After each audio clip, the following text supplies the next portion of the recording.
যা গরম পড়েছে দিন দিন, বাপরে বাপ, এই পারা যায় না এই গরমে। তাই মাকে একটু বলি যে একটু জল দাও মা, খাওয়ার নাম শুনেই ব্যাস মা শুরু হয়ে গেছে, তোকেই বলেছিলাম জল আনতে, তুই আনিসনি কেন?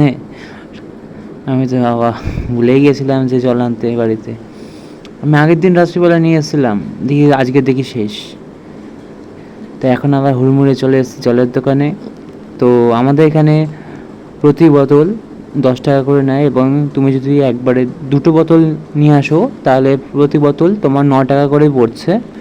তা তোমরা কি এইভাবে জলের ড্রাম নিয়ে এসে জল ভরতে এসো, তো তারা কমেন্টে জানিয়ে দিও, আর কত করে পড়ে তোমাদের ওটাও জানিয়ে দিও।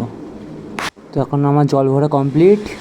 তো এখন আমি বাড়ির দিকে রওনা দিয়ে তাড়াতাড়ি বাড়ি গিয়ে জল খাই। বাপরে বাপ, কি গরম মাইরি। উফ, টাটা।